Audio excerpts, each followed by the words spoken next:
Good evening. Welcome to the 2022 Patriot One Act Plays. It's hard to believe that yesterday was Mother's Day, and this Saturday is high school graduation. Yet here we are, where there are many strange and wonderful things just waiting to happen. Our first play requires a little remembering.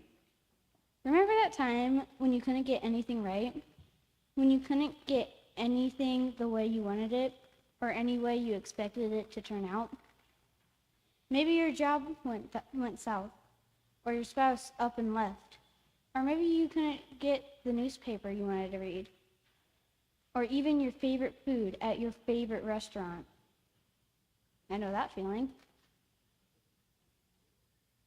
It could be that you were having a bad day, but maybe, just maybe, you were not in the place you thought you were. Sure, this looks like the Patriot gym in Tulare, but let's imagine that we might just be in a twilight zone.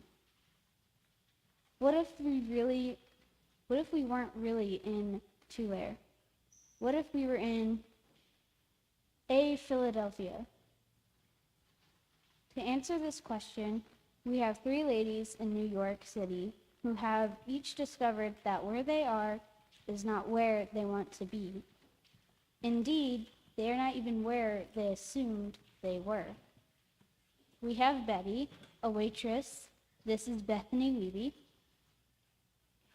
Ellen, a professional in the garment industry. This is Danielle Knoll. And Millie, a professional woman who is having her first experience being in Philadelphia.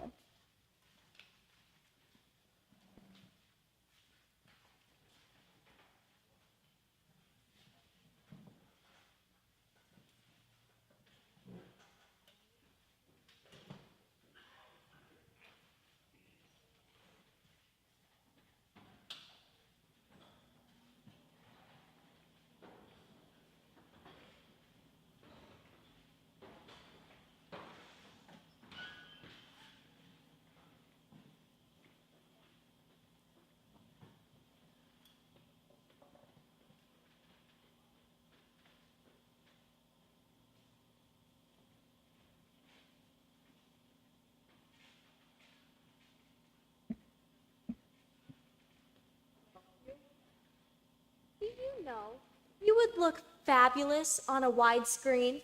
Uh-huh. 70 millimeters. Look, do you want to see a menu or what?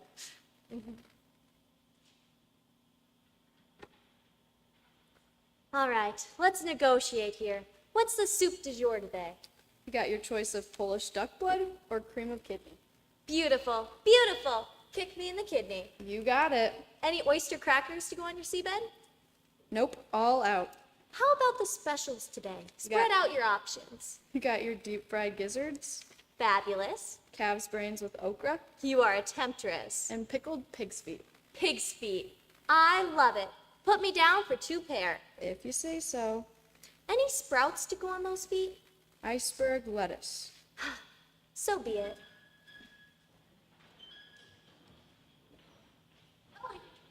Oh, Ellie. Whoa, hi Millie. What's going on? Oh, goodness. What's the matter? Oh, man. Sit down. I don't get it, Ellie. I don't understand it. Do you want something? Want a drink? I can call the waitress. No, don't even try. Today's just been really weird, like right when I got up. Well, what is it? What's the story?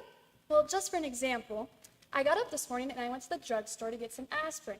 This is a big drugstore, right? Yeah? So I go up to the counter and the guy says, "What can I do for you?" I say, "Give me some aspirin." The guy gives me this weird look and he says, "Oh, we don't have that." I say, "How can you be a drugstore and not have any aspirin?" Did they have bufferin? Yeah, Advil? yeah, Extra strength Tylenol? yes. But no aspirin. No, and that's the kind of weird stuff that's been happening all day. Or I go to the newsstand to get the daily news. The guy never even heard of it. Could have been a misunderstanding. I asked every place. Nobody had the news. Or I went to the deli at lunchtime to get a sandwich, and they don't have any pastrami. How can you be a deli and not have any pastrami? Was this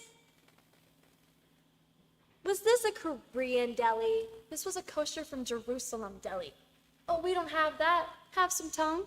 And then I just got into the cab and the guy doesn't go to 56th Street. He offers to take me to New York instead. Oh. And he looked at me like I was an alien or something. All right, Millie, all right, settle down. Oh, I don't go there. Settle down and take a breath. Do you know what this is? Well, sure. What is it? What's happening to me? Don't panic. You're in a Philadelphia. I'm in a what? You're in a Philadelphia. But I'm in New York. Yes, physically, you're in New York. But metaphysically, you're in a Philadelphia. I've never heard of this.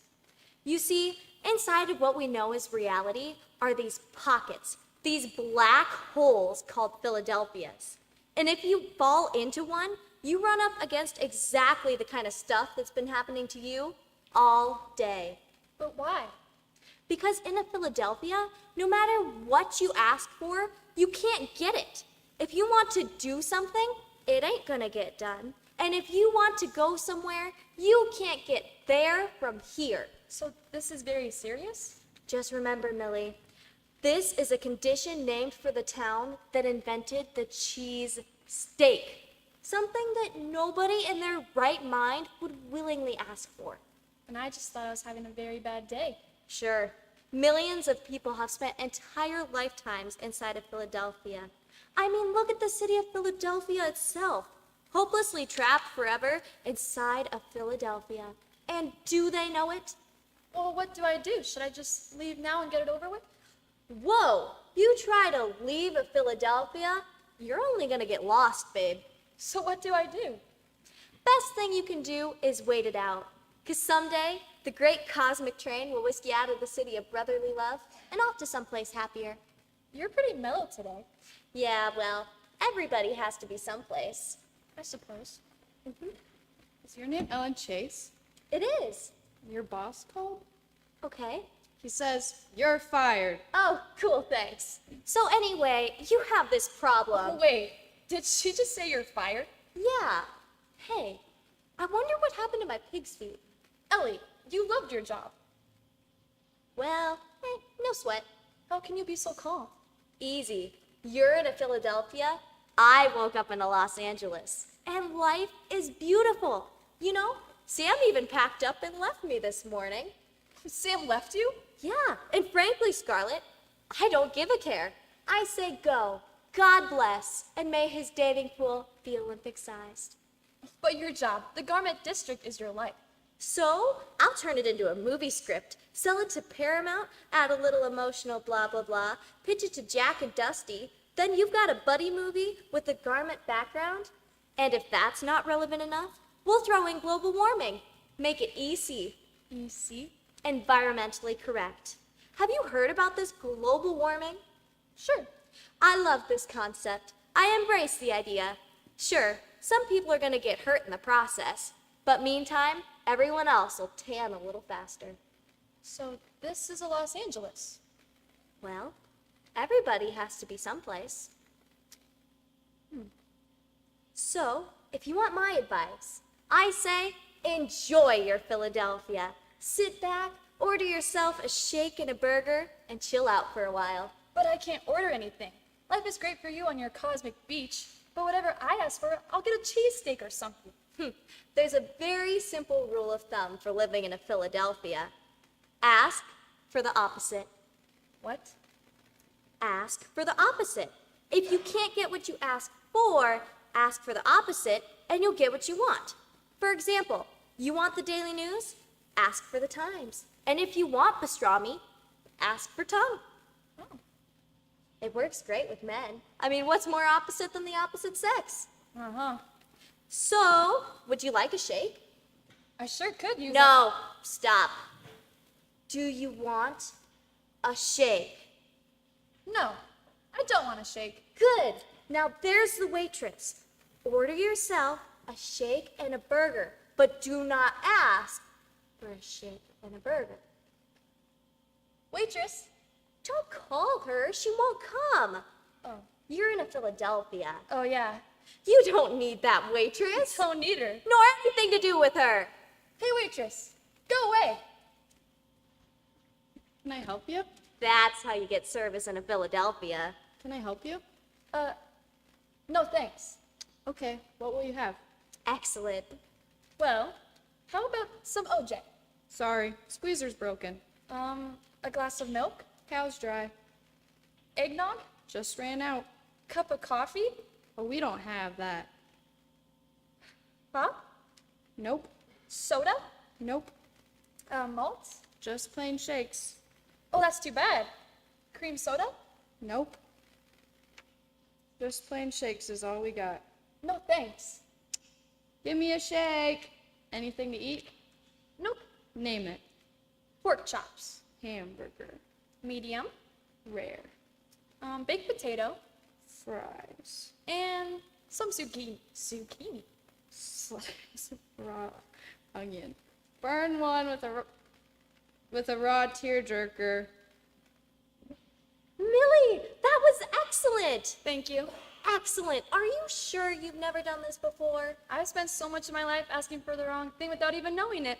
Doing it on purpose comes easy. I hear ya. I could have saved myself a lot of trouble all those years if I screwed up on purpose. Maybe I was in Philadelphia all along and never knew it. You know, you might have been in a Baltimore. They're practically the same thing. Oh, really? Yeah?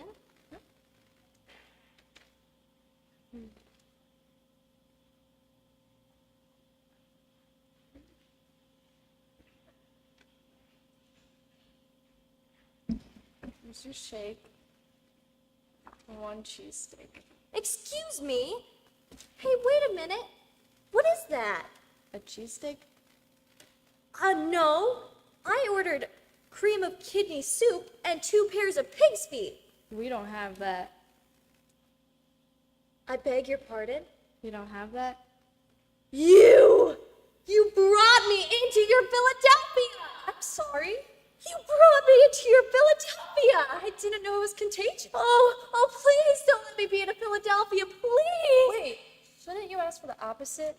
I mean, since you're in a Philadelphia. Don't you tell me about life in a Philadelphia! But maybe you're not really. I taught you everything you knew about Philly! Do not tell me how to act in a Philadelphia! But maybe you're not really in a Philadelphia. Do you see the cheese on that steak? What do I need for proof? The Liberty Bell? Waitress, get me a glass of water. Water? We don't have that. We don't have water. What do you think? We're in a sudden drought or something? I just lost my job. Sam left me. I gotta make some calls. Excuse me, where's the payphone? Sorry, we don't have a payphone. Of course you don't. Of course you don't have a payphone. Oh, just let me out of here. I don't know. It's not that bad in Philadelphia. Could be worse. I've been in Cleveland all week. Cleveland? What's that like? It's like east of Pittsburgh without the advantages. Really? Care to stand? Don't mind if I do. I hope you won't reveal your name to me. Betty. Goodbye. Hello. I care to start? Thanks. Yeah, everybody has to be someplace.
In spite of our best efforts, sometimes the very first time people get on stage is when they're forced to.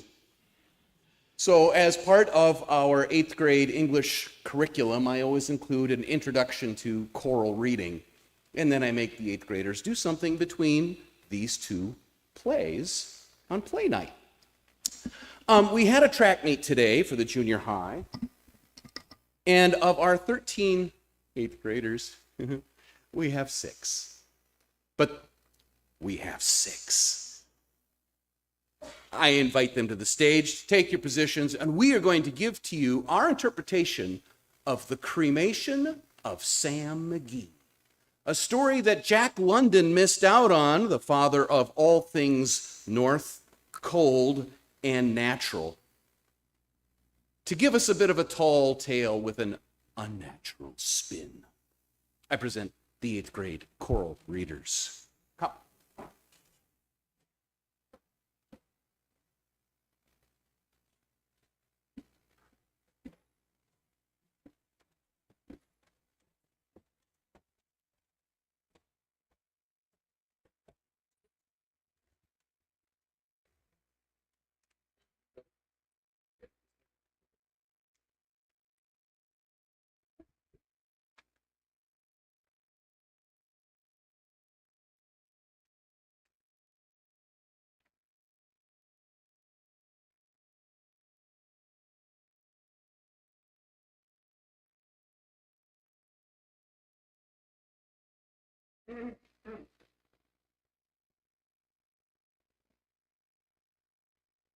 There are strange things done in the midnight sun by the men who moil for gold.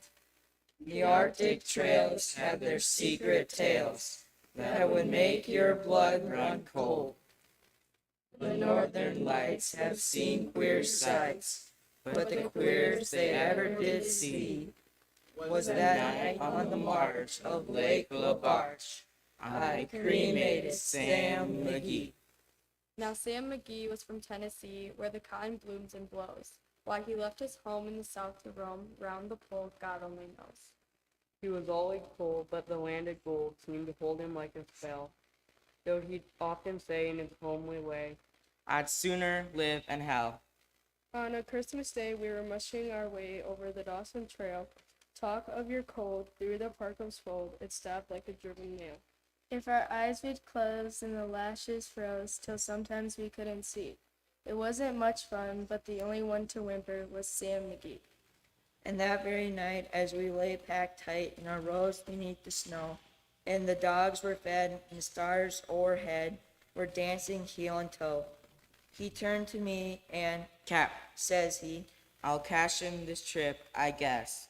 And if I do, I'm asking that you won't refuse my last request. Well, he seemed so low that I couldn't say no.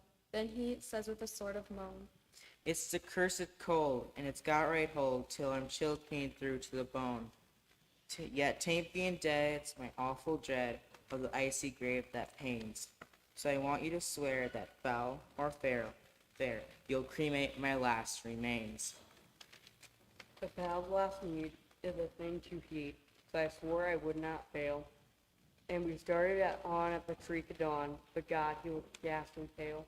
He crouched on the sleigh and revved all day of home in Tennessee, all before nightfall croaked with all was left of Sam McGee. There wasn't a breath in that land of death, and I hurried, forward driven, with a corpse half hid that I couldn't get rid because of a promise given. It was lashed to the sleigh, and it seemed to say, You may tax your brawn and brains, but you promised true, and it's up to you to cremate those last remains. Now a promise made is a debt unpaid, and the trail has its own stern code. In the days to come, though my lips were dumb, in my heart how I cursed that load. In the long, long night by the lone firelight, while the husky ground and rain howled out their woes to the homeless snow. Oh God, how I loathed the sun. And every day the quiet clay seemed heavy and heavier grow, and on I went, through the dogs were spent, and grub was getting low. The trail was bad, and I felt half mad, but I swore I would not give in. and I'd often sing to the hateful thing, and it hearkened with a grin.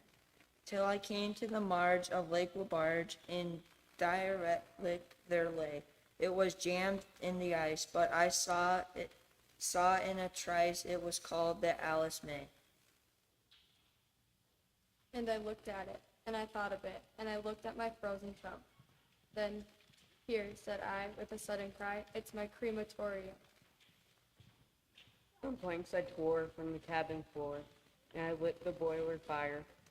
Some coal I found was lying around, and I heaped the fuel higher. The flame just soared and the furnace roared, such a blaze you seldom see. And I bored a hole in the glowing coal, and I stuffed in Sam McGee. Then I made a hike, for I didn't like to hear him sizzle so, and the heavens scowled, and the huskies howls, and the wind began to blow. It was icy cold, but the hot sweat rolled down my cheeks, and I don't know why. And the greasy smoke in an inky cloak went streaking down the sky. I do not know how long in the snow I wrestled with grisly fear, but the stars came out and they danced about, or again I ventured near. I was sick with dread, but I bravely said, I'll take a peep inside. I guess he cooked, and it's time I looked, then the door I opened wide. And there sat Sam McGee, looking cool and calm, in the heart of furnace roar. And he wore a smile you could see a mile, and he said, Please, close that door. It's fine in here, but I greatly fear you'll let in the cold and storm. Since I left Plumtree down in Tennessee, it's the first time I've been warm. There are strange things done in the midnight sun by the men who moil for gold. The Arctic trails have their secret tales that would make your blood run cold. The northern lights have seen queer sights, but the queerest they ever did see was that night on the marge of Lake Labarge. I cremated Sam McGee.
Have you ever heard of the infinite monkey theorem?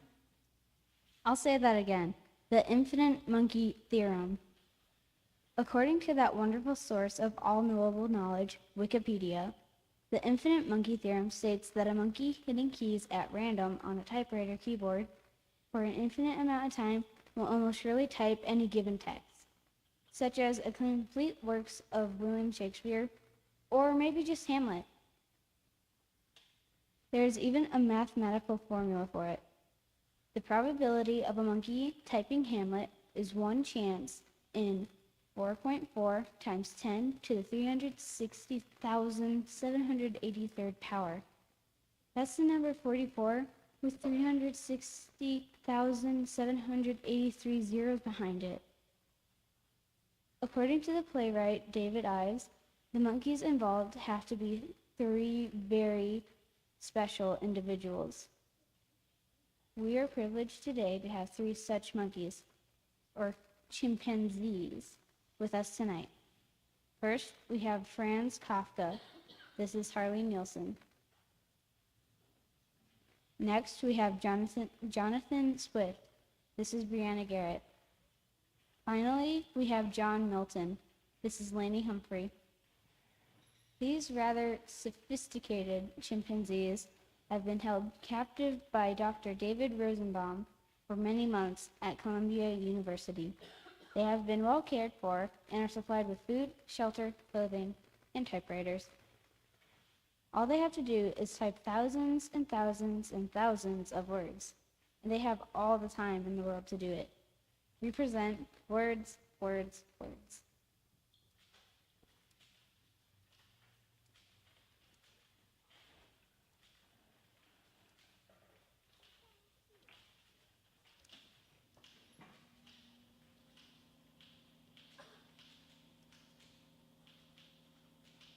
I don't know. I don't know.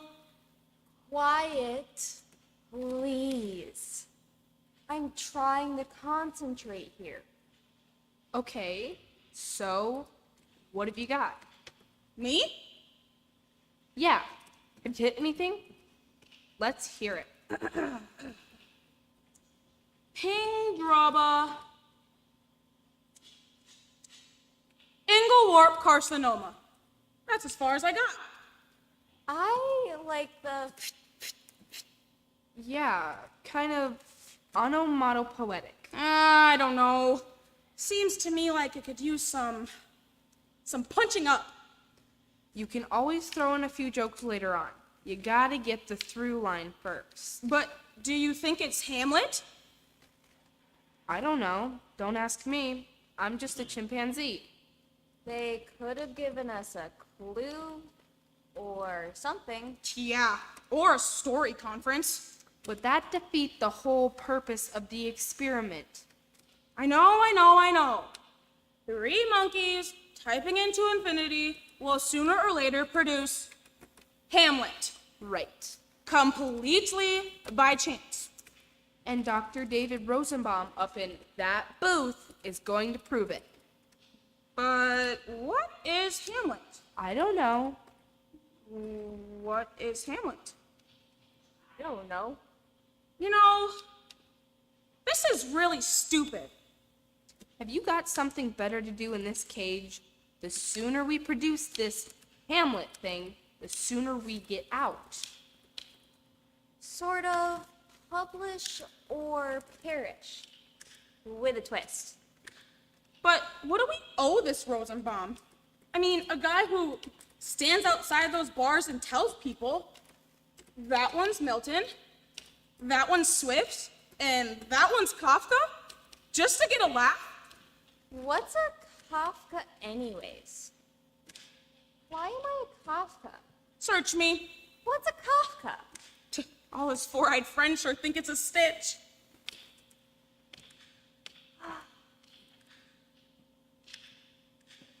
And how are we supposed to write Hamlet if we don't even know what it is? Okay. So the chances are a little slim. Yeah, and this from a guy who's supposed to be smart? This from a guy at Columbia University?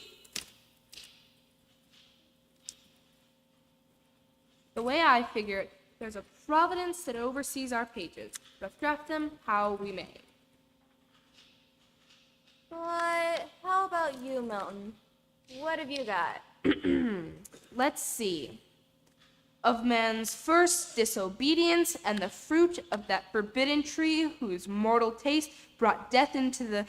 Hey, that's good. It's got rhythm. It really sings. Yeah? But is it Shakespeare? Who cares? He's got a real voice there. Does Dr. Rosenbaum care about voice?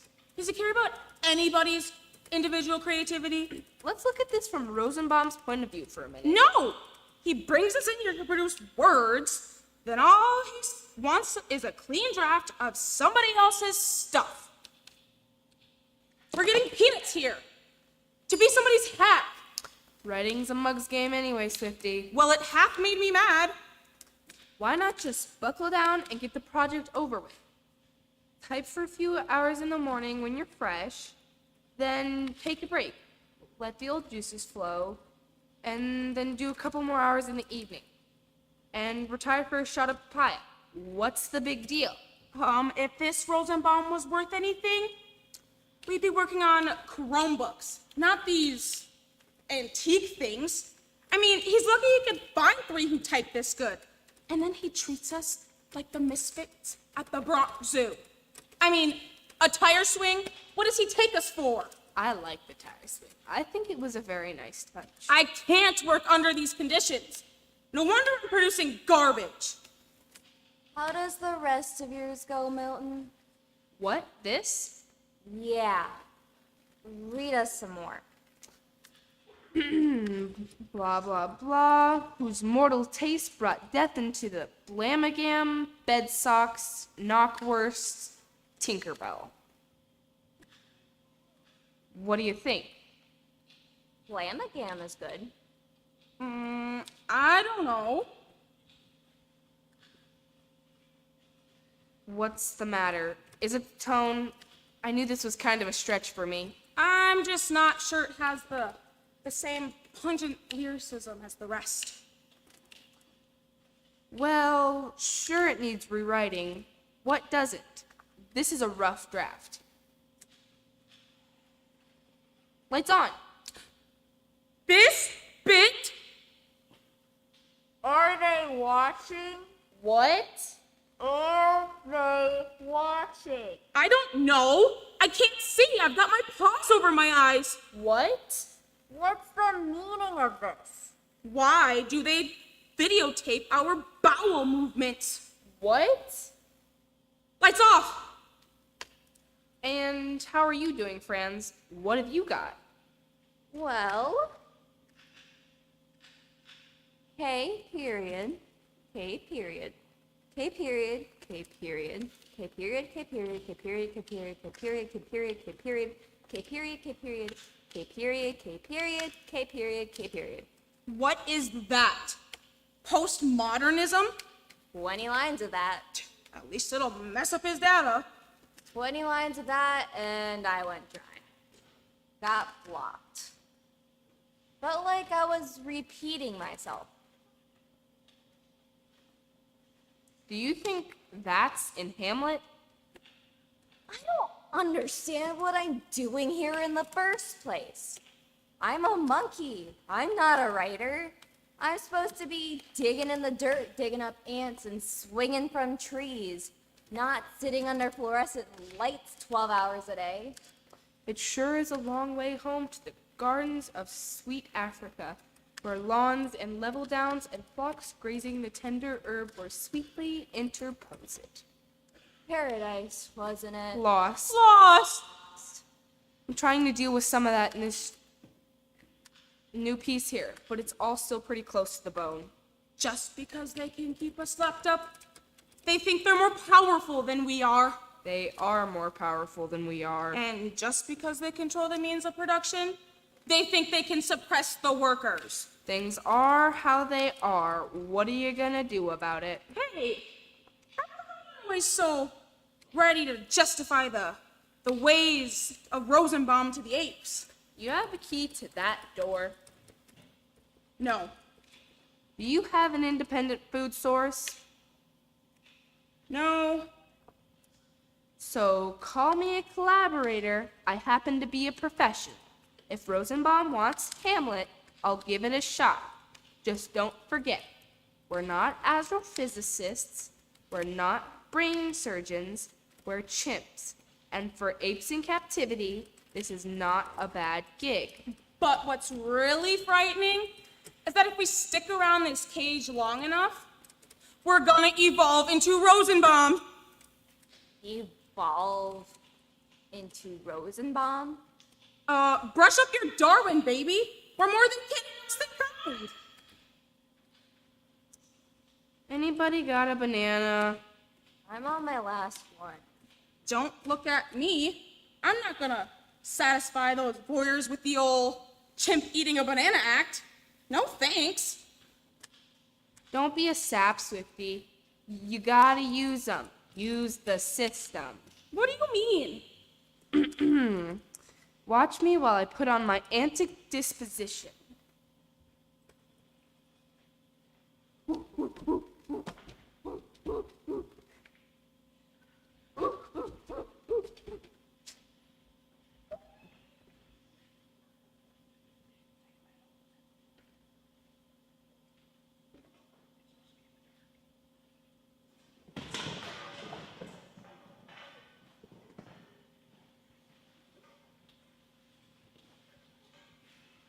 They should have won an Oscar for that performance. It got results, didn't it? Sure, you do your bonzo routine and get one banana out of it. Last week, I totaled the typewriter and got a whole bunch of bananas. The problem was, you didn't eat them. You pooped on them. It was a political statement. You made your statement, and I got my banana. All's well that ends well, right? It's the only way we know they're watching. Huh? We perform, we break typewriters, we type another page, and we get a banana. At least it's a sign that somebody out there is watching. Our resident philosopher. But what'll happen if one of us actually does write Hamlet? Here we are, set down to prove the inadvertent virtues of randomness, and are expected to produce something that we wouldn't even recognize if it passed right through our paws. But what if one of us actually does it? Will we really be released? Will they give us the key to the city and a ticker tape parade? Or will they move us to Ulysses? Oh. Why did they pick Hamlet in the first place? What's Hamlet to them or they to Hamlet that we should care? Boy, there's the inadvertent virtues of randomness and the respect that makes calamity of so long life. For who would bear the whips and scorns of time, the proud man's conscience, Hey, Swifty. the pangs of despised love, the law's delay. Hey, Swifty, relax, will ya? Have a banana. I wish I could get Rosenbaum in here and see how he does at producing Hamlet. That's it! What? That's it! Forget about this random Hamlet crap. What about revenge? Revenge? On Rosenbaum? Who else? Hasn't he bereft us of our homes and families? Stepped in between us and our expectations?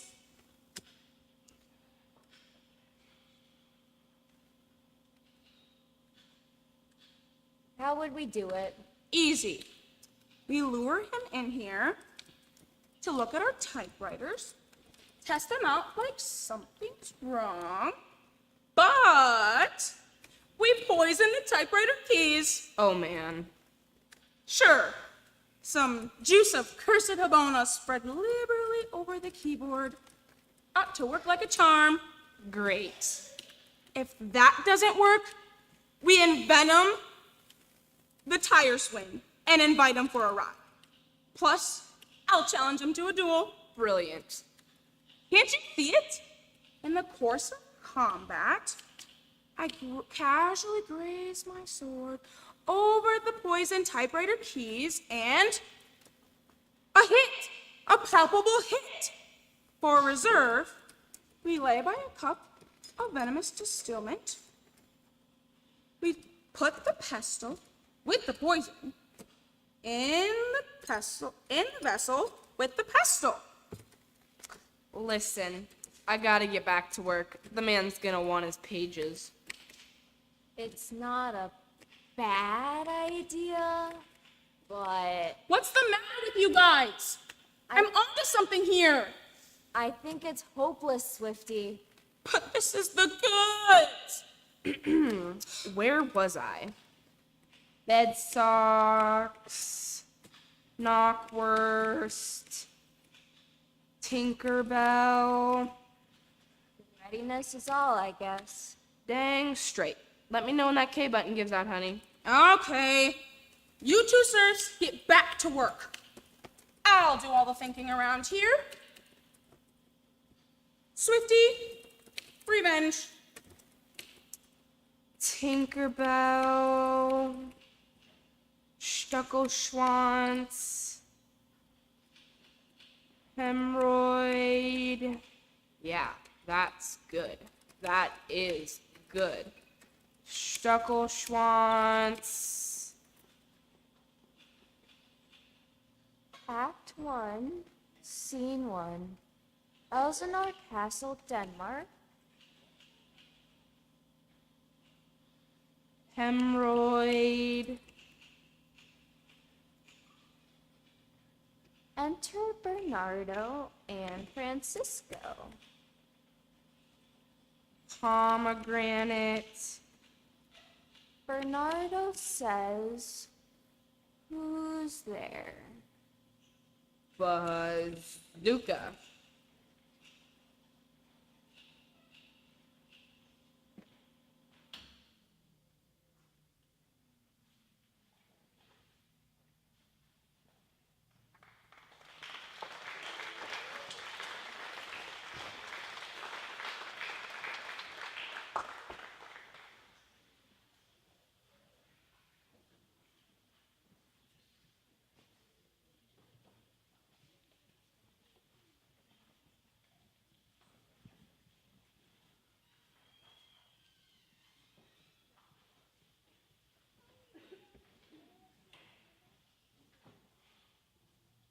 It's always a joy to find, well, someone similar to me when I was a senior at this school, a male musician who liked to play the piano. And we have one. Senior Jedediah Waldner is going to play for us Sea Winds by Melody Bober. Jedediah.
Most of us have seen this photograph of steelworkers from the middle of the 20th century taking their regular lunch break, completely unaware or at least unconcerned about the 50 floors of open steel beneath them.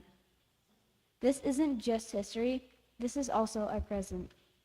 Steelworkers still climb over the bare skeletons of high-rise buildings, lifting our residents and our businesses in our cities to the sky. We have the privilege today of meeting 3 of these men. Charlie Petrosian, this is Elliot Harford. Frank McCullough, this is Andy Brooker. And Joe Morelli, this is Carly Salting.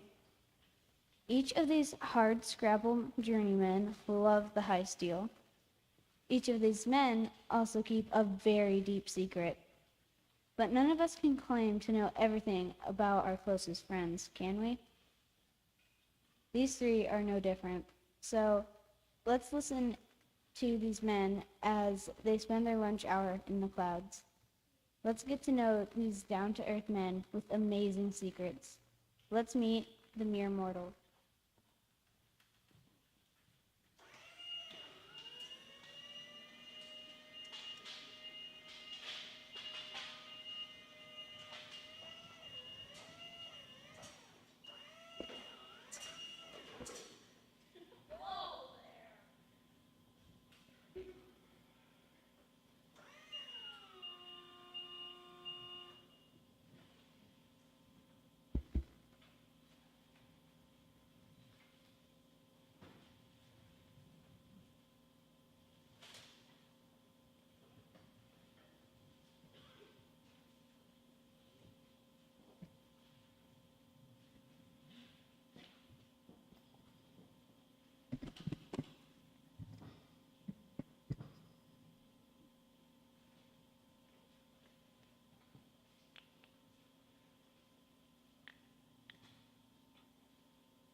Incredible. Hey, Joe. Hey, Charlie. Hey, Joe. Hey, Frank. Think we're gonna make 50 today? Looks like it. 50 stories down, 50 stories to go. I think we're gonna have this baby punched in a week ahead of schedule. Yeah. Excelsior. So, what's the bill of fare today, boys? Frankie, what you got? I think it's liverwurst. Joe, how about you? Pickle and pimento loaf. Wait a minute. It's not liverwurst. It's tuna. I think. Well, I got corned beef and pastrami. Hey, Charlie, is this tuna or corned beef? And Poupon mustard. On a normal Tuesday, what's the occasion? There's no occasion. You hear that, Joe? Charlie's got corned beef and pastrami on a normal Tuesday. On Bakery Pumpernickel. Huh. Look at all those poor souls down there. They have to eat their lunch at sea level. What's the news today, Joe? Something hot in the paper? Some kind of international relations development? The news is that history is a cesspool. As it always was. Oh. Well, give me the TV page, will you? Let's see what's on the tube tonight. Don't let me hear nothing about the TV. I just want to see. I don't want to hear no talk about the TV. We got bowling tonight. I just want to see what I'm missing. Speaking of which, who's in for tonight? I'm in. I'm in. Joe, how about you? I can't this week, Charlie. What? You gotta nail up some doilies in your wife's powder room or something? I got some things I got to do. So do them tomorrow. Bridget wants me to do them tonight. So bring her along and do them tomorrow. I can't do them tomorrow. Hey, who's the king in your house anyway? Who makes the rules? Gentlemen! When Maggie wanted you to put in that new floor, you didn't go bowling for 2 weeks, Charlie. That was different. And because you didn't get to go bowling, you didn't let us go bowling neither. That was different. Yeah, why was it so different? Just don't get small on me, Joe, okay? Why was it so different? I hate it when you get small on me like that. Gentlemen, please! It's not doilies. Joe! How about that lawnmower you bought, Charlie? How's that working for you? It's busted. No! Yeah. Already? Yep. So did you take it back? I don't know why I ever mow my lawn in the first place. I like it long. I like to sit on my porch and look at it long. I'd like to, where do you think the word long comes from in the first place? Long. Originally, people said, oh, I'm going to plant some seeds and grow long. Then some moron thought he'd be different and cut his long short. And the rest is history of fashion. I didn't know that. No. You say something, Joe? Who, me? No, I didn't say nothing. Hey, Pep Tech, you got any of them sugar cubes?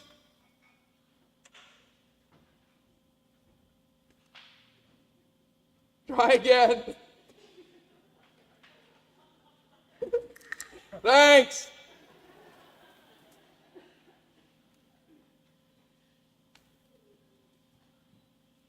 You guys ever think about hang gliding home from here?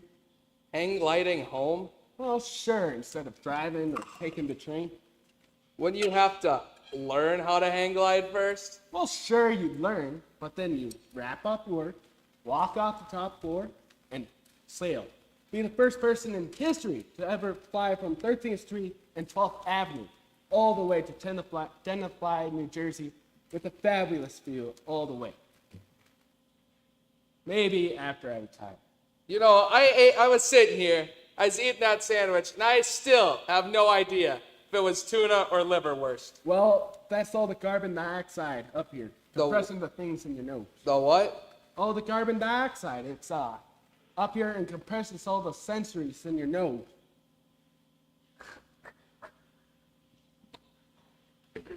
Oh,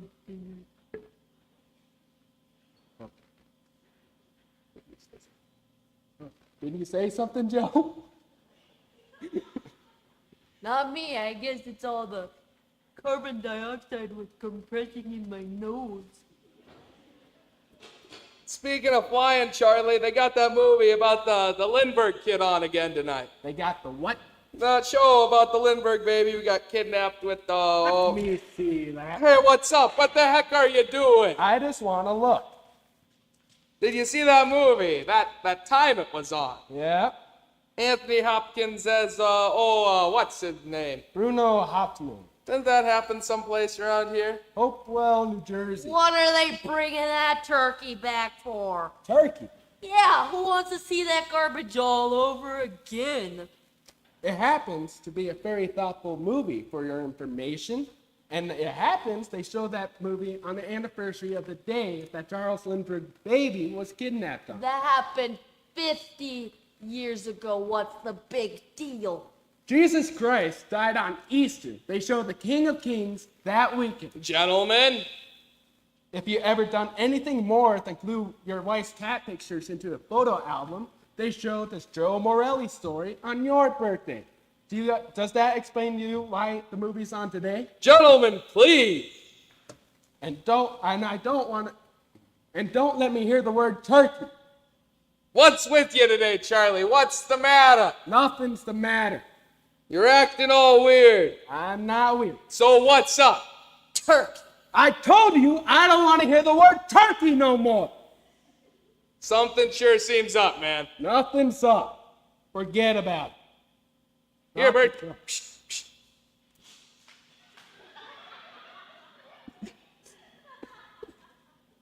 I don't think he's good. You wanted that sugar a little too much. That's a long fall 50 stories down. I think so. What the heck is that? It's a cupcake. Hey, Joe, will you look at this? Isn't that nice? Maggie made him a cupcake. My wife did not make me this cupcake. I bought this cupcake. So what's the celebration, Charlie? Who says there's a celebration? Corned beef and pastrami and now a chocolate cupcake? A somber color, if you will notice. Maybe I'm observing a very solemn day for some private reason. Next thing you know, he's gonna be putting out doilies around his house. That's it, Morelli. Gentlemen! And your taste in movies is lousy. Gentlemen! And if you ask me, Charles Lindbergh is overrated.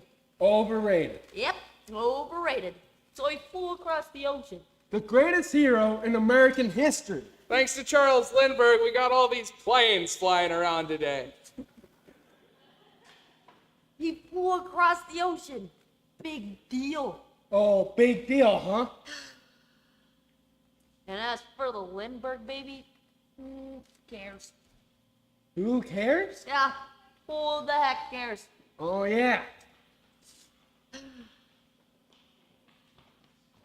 Working people get kidnapped every day. And you don't see them making movies about them. Maybe they're not as important. In Argentina, in Russia, in Well, Indonesia. now let's not insult our Russian brothers. So here. why am I supposed to care about the Lindbergh baby? You don't care about the Lindbergh baby. No, I don't care about the Lindbergh baby. You don't have any feeling for the Lindbergh baby. No, I don't have any feeling for the Lindbergh baby. Well, for your information, I am the Lindbergh baby. You're the... Yes, I am the Lindbergh baby. Kidnapped from my home, from my parents, and I didn't mean to tell you, but you forced me into it, so there! You're the... Yeah. But your name is Petrosian. Oh, sure, that was what I was brought up to believe my name was. You think you're the Lindbergh baby? Go away, Joe. Have you gone off your head? No, I have not gone off my head. I don't believe this. Well, the truth is always strange at first sight, so live with it. Do you know that there are separate asylums for all the people who think they're the Lindbergh baby? Just mind your own business, will you? Stick to the pimento and pickle and pimento loaf, small time. Charlie. There are a couple people who might think you're a little weird if you claim to be the Lindbergh baby. Well, it all fits, doesn't it? I mean, Charlie? Was I not born in New Jersey? Was I not brought up in the town of Hopewell, where the crime was perpetrated? He was brought up in Hopewell, Joe. Yeah? Well, that makes 50,000 other Lindbergh babies, too. Well, they're impossible. I thought the police found the kid's body. Well, that was another kid's body. Whose body? I don't know whose body, but obviously it wasn't mine. Obviously not. So how come you kept it a secret all these years? Because people would think he's a fruitcake. That's why. I am talking to Frank. Okay. So how come you keep it secret? Well, naturally, a lot of people probably wouldn't believe me. Oh, really? Plus, I was pretty well established as Charles Petrosian. You know, credit cards, bank account. Sure, it's hard to make a change. But mostly, I didn't want to upset the feelings of my true mother, Anne Moreau Lindbergh. Whose books are horrible. You shut your trap about my mother. Come on, Joe, you know better than that. Have you read her books? Yes, I have. I think they're very beautiful. She's gonna make a fortune off of you, writing about that kidnapping. It happened to be a very traumatic experience for her. That doesn't mean she had to go peddle it out on the street corner. You ought to get a cut of her royalties and take up hang gliding. Joe's got a good point, Charlie. You ought to contact the family. Try to pick up the inheritance. He could have been a rich guy, Charlie. Actually, I did try to write to my mother once. You did? Yeah, but she never answered back. I just figured the letter never got to her. Did you tell her? I You know who you were? hinted who I was. Oh, sure. You signed it. Charles Petrosian, and started it with, Dear Mom, P.S. Please send the inheritance money. Knocked it off. Real subtle, dude. Anyways, I told her I was from her area. That's how I put it. I was from her area. That's a hint. Sigmund Freud would have had a picnic. I told her how I saw her house lots of times. You saw the house you were kidnapped from? Well, sure. I used to go by it every day when I was a kid. And then when I was older and when I knew who I really am, I used to drive out there, park, and look at it. I'd park under this tree and sit there thinking to myself, this is yours, Charlie. This is your kingdom. So your old man flew the Atlantic in the spirit of St. Louis. And my grandfather was ambassador to Mexico. I didn't know that. Yep, my mother's father. Yeah, I seen the movie lots of times on The Late Show. The spirit of St. Louis. Must have been great having Jimmy Stewart play your father and all. I wrote to Jimmy once. Did he ever answer back? I got a signed picture in the mail. You never told me that. Yep. You never told me you had a signed picture of Jimmy Stewart. Well, I've been keeping it a secret in case people started getting ideas about my true identity. Somebody puts a few clues together and bam, it could have repercussions. Yeah, they would have thrown you in the loony bin. Go ahead, scoff if you will. That means Anthony Hopkins didn't really do it. You mean kidnap me? Yeah. Well, obviously not. Not unless he was in a league with the Petrosian family and handed me over to them. Yeah. What about the Petrosians' role in all this? My foster parents, as I like to think about them. Pawns in a bigger game, Frank. Pawns in a bigger game. Yeah, but how did you make the transition, from being a Lindbergh to being a Petrosian? Let me just say, I got my ideas, Frankie. It's very funny you should be saying all this. What? That I've been the Lindbergh baby all these years? Yeah, because you see, I'm the son of Tsar Nicholas II of Russia. No. Yep. You're kidding. It's the truth. The kid that got killed in the Russian Revolution? That's me, the heir to the throne of Moscow. Holy. And the sovereign of the Ukraine. I saw that movie once. Nicholas and, what's her face? Alexandra, that was my mother. But I thought you got shot. A faithful servant smuggled me out. Nobody knows I survived. And you had Laurence Olivier in your movie. I mean, Anthony Hopkins is one thing, but Sir Laurence Olivier, that's hot stuff there. Yeah, I felt pretty honored having him in my movie. I did have a few quibbles about the, historical details. So then, what's your real name? Alexei Nikolaevich Romanov. By which name would you prefer to be called? Why don't you just keep calling me Frank? It'll be easier. Besides protecting your incognito. The Tsar of Russia! Now, Joe. The Tsar of Russia! I don't want to hear a word from Do you Joe. know how old you would have to be the Tsar of Russia? Never you mind. Frank. You would have to be 90 years old. You want to hurt his feelings? And hemophilia. I've always been a pretty heavy bleeder. That doesn't make you no Tsar of Russia. I mean, the Lindbergh baby is one thing, but Will really? you just shut up, please? Please, just shut up. You're on a lot of very sensitive ground. We're talking families. Joe here, he lost everybody in the revolution. So have a little sympathy. You got orphans over here. Hey, Joe. Okay then, Alexei. How do you know all this? How do you know you're the head honcho of the Ukraine? Well, one day, I saw this picture in a book. Picture of Moscow with, the Kremlin and all those domes. Yeah, those onion-shaped ones. And I said to myself, I've been there before sometime. It was like I could remember it. Of course you remember it. Those communists try to rub you out of it. And when I saw the movie, I was like, I know all the streets. Before they'd even go around a corner, I knew what was going to be on the other side. It was home. Must have been painful. It was pretty painful. seeing everything you lost out on. It only got really bad when I had to watch myself get killed. Understandable, Alexei. Understandable. But how's your Russian these days?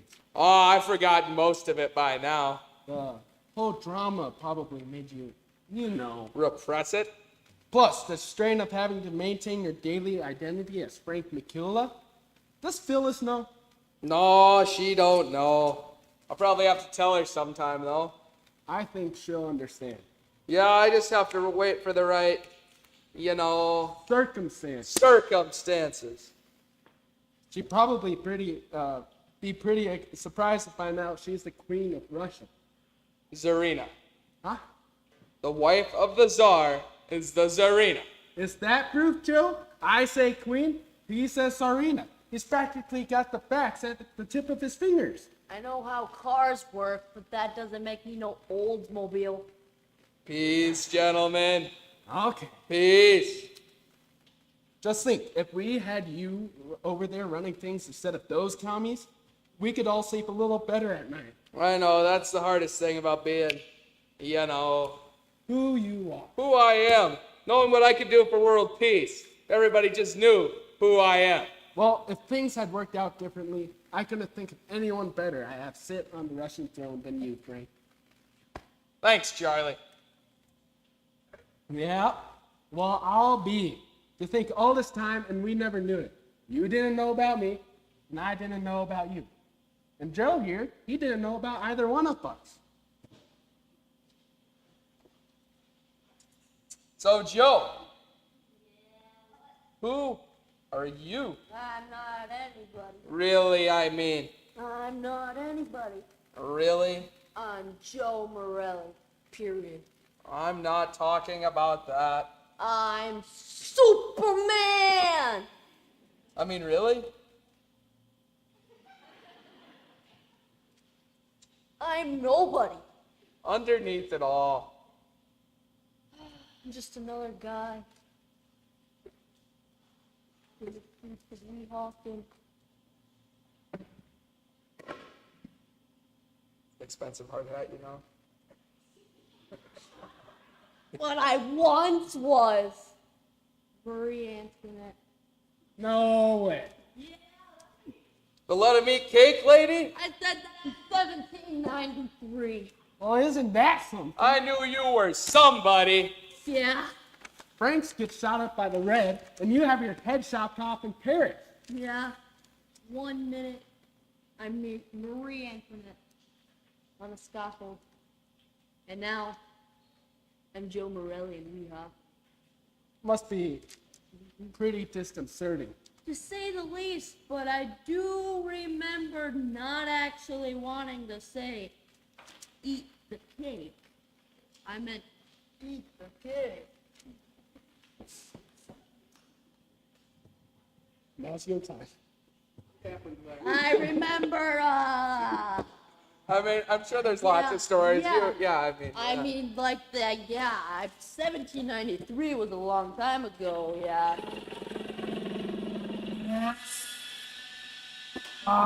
Already? It's 1 o'clock. That's what the company says.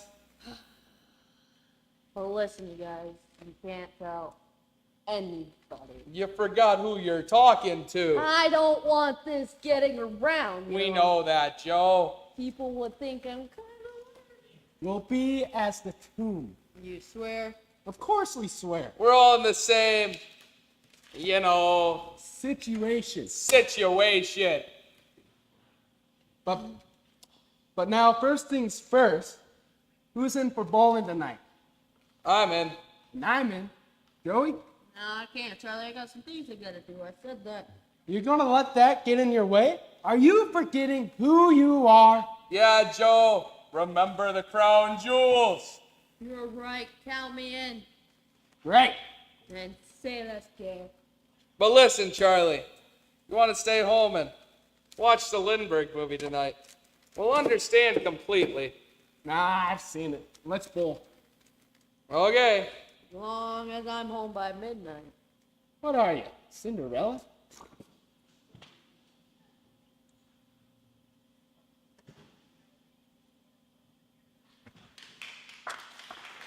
Take us back home.